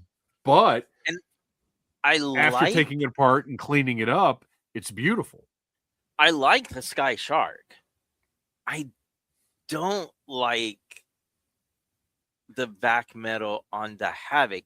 It could also just be that whenever I have seen them, because even with the Sky Shark, most of the times whenever you see any of these at conventions, they don't look good. And I'm not talking about just the vac metal peeling. These things are fingerprint. Well, yeah, a lot of times the dealers haven't cleaned them up. Yeah, before, which I get. When you cleaned up your Shark, I was very impressed. I actually really like this. So maybe if I saw one in person that looked pristine, my opinion would change. But yeah, typically not a fan. I will say this, while I would prefer the tan, I guess, weapons on the regular Havoc, I don't think it complements this vac metal very well. I want to see one in person again. I've seen them in person and just hadn't really thought about it because I hadn't bought into Sky Patrol yet. But and then the final, just outrage, quite frankly. In 2014, the Havoc Mark II was released. And I don't mind if you want to release the Snowcat in olive drab and call it the Jungle Cat or something like that. That's fine. Or the Tiger Cat or whatever you want to do. This is a cat. This is not a Havoc. Period. End of conversation. It's a good-looking vehicle, but no, yes, it is. It should not have been called the Havoc. Well, it's good looking aside, and I understand why they went with the orange missiles because it's the Havoc. But do Torpedoes make sense anywhere that isn't snowy? Yeah, you could have at least taken that piece off and just given us just two put a big regular side rockets. Yeah. But I mean, did it also make sense on the Tiger Cat or on the Street Fighter Devastator? Well, I mean, in Street Fighter, yes, because video game logic doesn't care about your physics. Well, Street Fighter, right. I mean, chances are Guile was hopping on one of those and riding it, actually, no. The Street Fighter Devastator does not look like it had the Torpedoes. It actually They Oh. just put normal rockets Oh, on so those. Street that's Fighter the, got it. That's actually a vehicle that's on my high priority list because it's a purple snowcat. I just can't ever remember what it's called. Yeah, I want that thing really badly. But you're right. That is interesting that it's got what are the? I recognize that rocket. What is that from? It looks like it. I thought it was one of the ones from the Dragonfly, but it doesn't have the tail fins. Oh, and you know what? You're right. That's what I'm thinking of. But yeah, it doesn't have the back part. But maybe it's just retooled. Maybe they just chopped the back part off and released it for that. Although there was a Street Fighter Dragonfly too, wasn't there? Wasn't there a helicopter? No, there wasn't. What am I thinking of? All right. Anyway, definitely not the Havoc. Yeah, definitely not the Havoc. So, look, the Havoc. Absolutely love this vehicle. I know it's they're the more grounded Joe fans don't enjoy it, but I think it's peak GI Joe. It is one of my favorites. And it's kind of the conundrum because it's still like got those traditional military colors, at least as far as beyond the bright orange. But it's still got this nice olive drab with gray, and so you could just swap those missiles out, and it looks kind of traditional. It looks like what GI Joe was doing. It was kind of sci-fi-ish stuff. But yeah, it also this one was really kind of like the first real plunge into the ridiculous when it comes to GI Joe vehicles, I think. And that's one of the reasons why I love it. And when I think of how many appearances across all media it had, and all of my friends had this was a vehicle. I don't. It's weird that this isn't considered more iconic than it is. Whenever you mention iconic GI Joe vehicles, I would think it's a little further down the list, but like I said, it seemed like it was everywhere. Well, when we talked about years ago, when we were talking about what after the hiss, what might the next HasLab be? This was one of my picks because it is so singularly GI Joe and such a good toy that it made sense as something that they would choose. Quite frankly, I think, look, as much as I love my Dragonfly HasLab, this would have made more. I still think the Havoc would have made more sense, but for those Joe fans, customers, whatever, that don't care for it. Mm-hmm. Well, and I get they were going for some of the more iconic vehicles, especially to launch the first. But is the Dragonfly really that? See, to me, the Dragonfly is a great vehicle, but I don't know that it's uniquely GI Joe in the way that a Hiss tank is uniquely GI Joe. Yeah, I think it has to do with also when it was released, being an '83 vehicle, that probably helped its cause a little bit. And Wild Bill is such an iconic character. So fair. Yeah. All right, well, that is the GI Joe Havoc from 1986.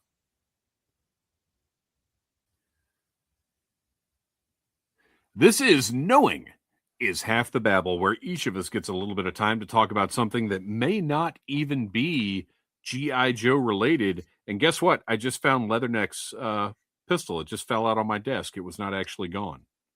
It's just because that holster is not very good.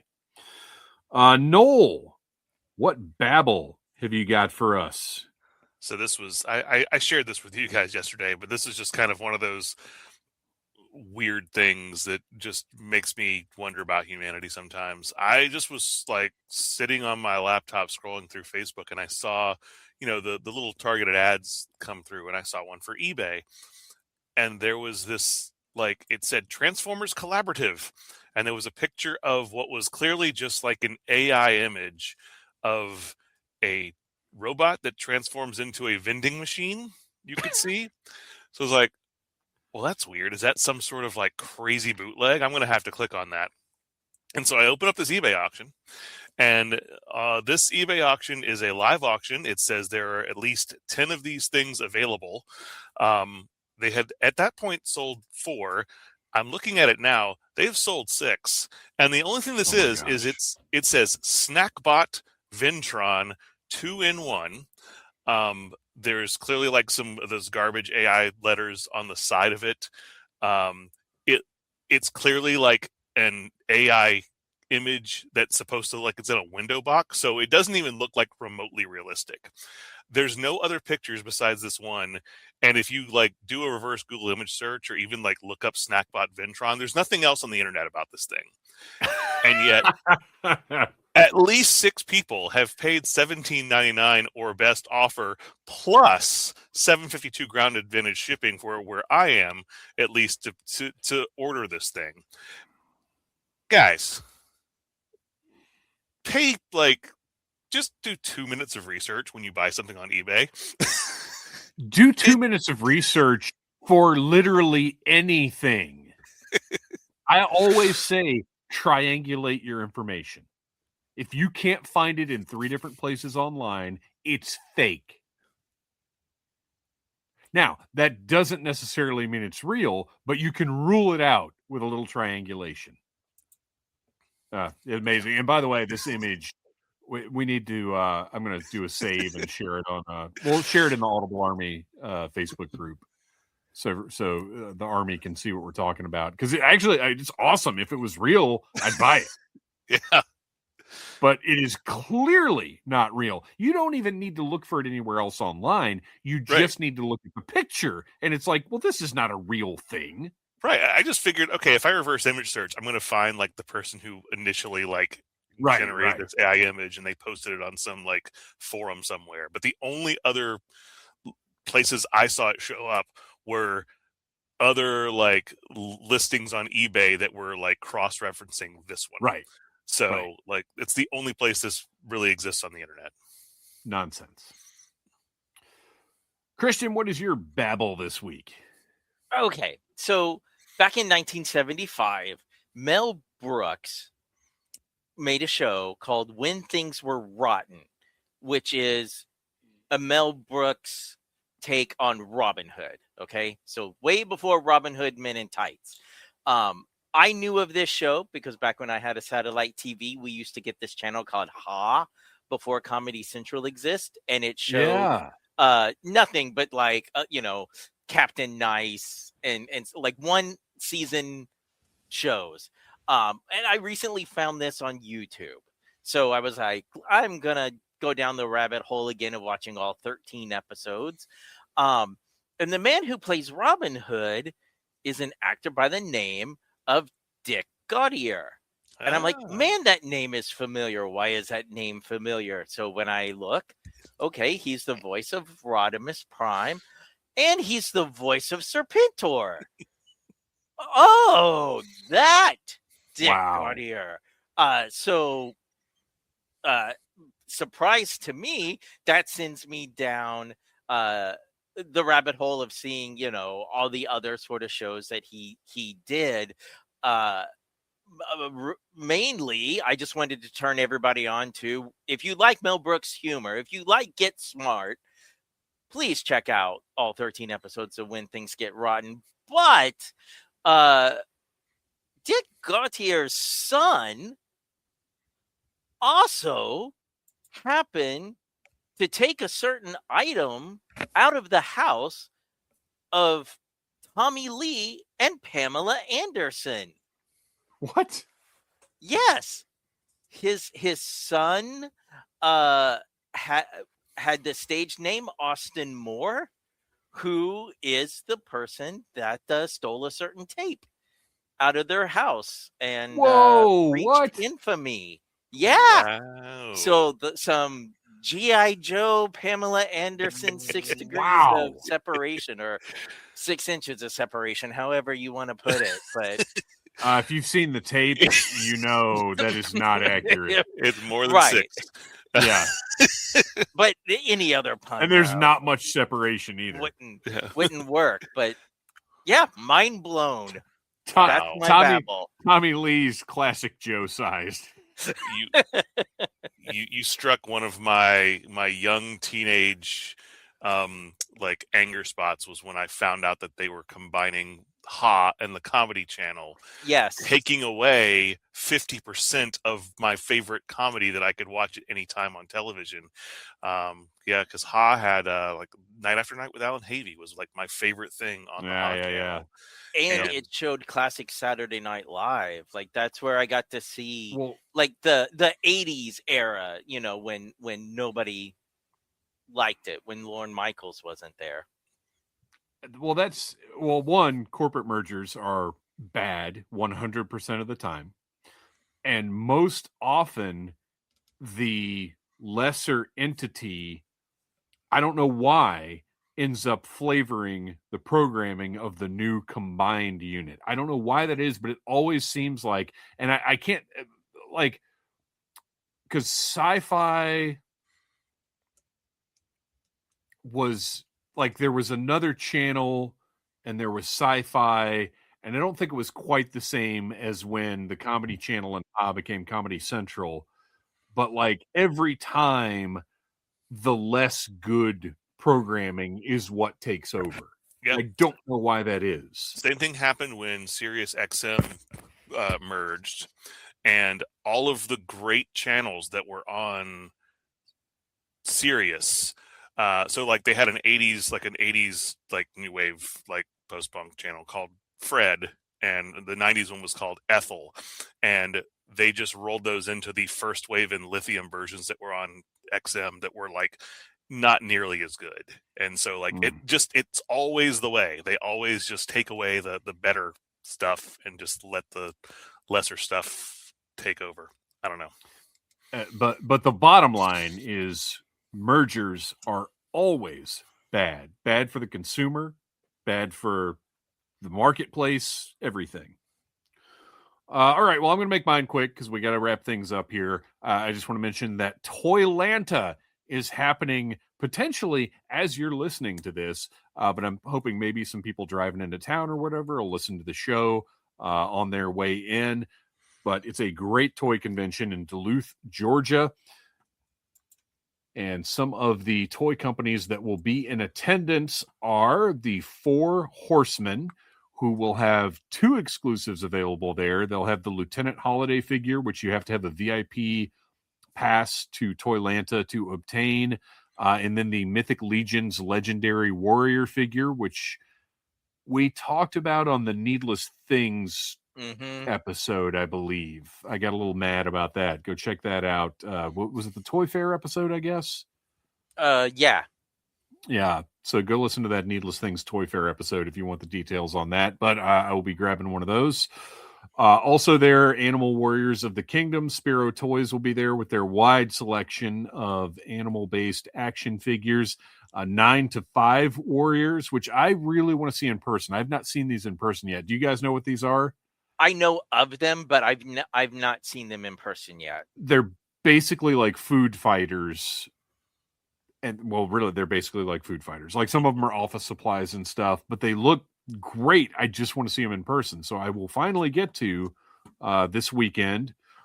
Big Bad Workshop obviously will be there with Fresh Monkey Fiction, with Operation Monster Force, and you will be able to pre-order the Operation Monster Force Demiworg, which is a pre-order convention exclusive. So I'm still not clear because I haven't done one of those yet, but I think I will do this one because it's one of the werewolves. Realm Toys, which is Brutal Realm. They're local to Atlanta. I really need to talk to those guys, and I'll do it this weekend. Sneak Attack Toys, who do the Bull Airs, the insanely overpriced sneakers. Excuse me.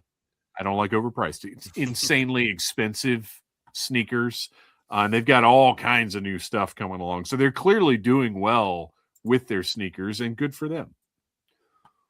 Creative Beast Studios, Cryptoids War for the Green Planet, which has a Kickstarter going on right now. Grindhouse Toys, our pal Chris, occasional co-host of the show, Chris, will be there. We'll be hanging out with him. Harbinger Studios, Meta Travelers, Odd Frog Entertainment, who have some 1/12 scale vehicles that I hope they have in person to look at and possibly for sale. This is what drives me crazy about Ace, about Ramen Toys. Like, he has stuff on display, but he never has anything to sell. And I don't want to pay shipping for his stuff.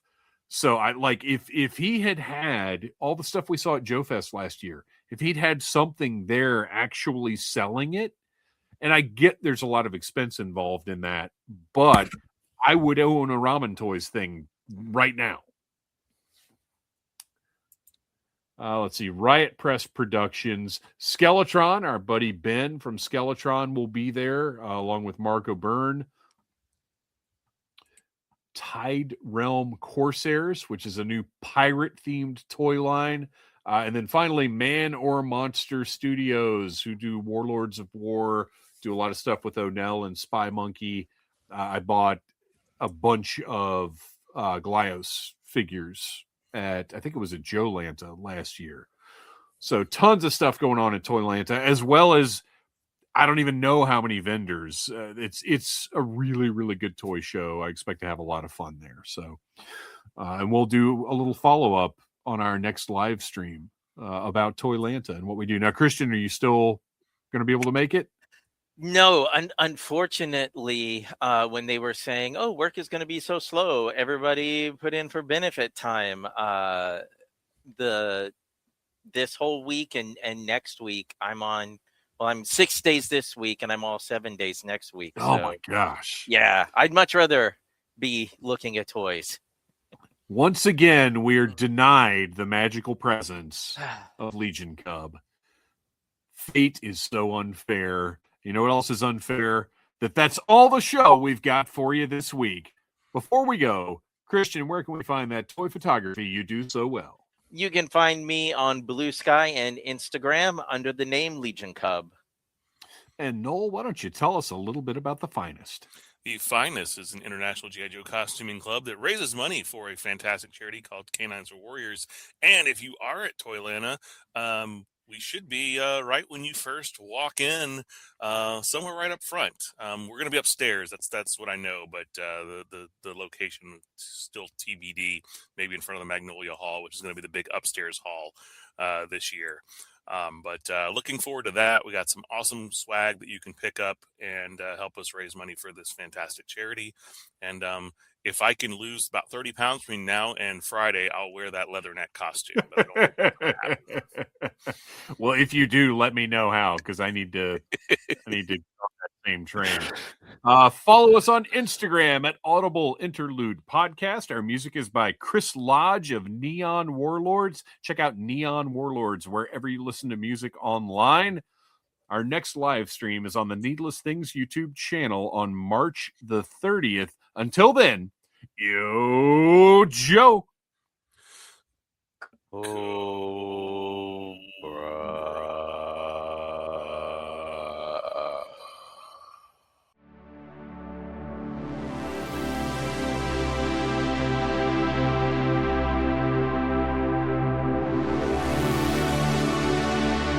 You have been listening to a Needless Things production. Follow us on Facebook, Instagram, and YouTube for the very best in toys, movies, music, and pop culture. Until next time, be kind and like what you like.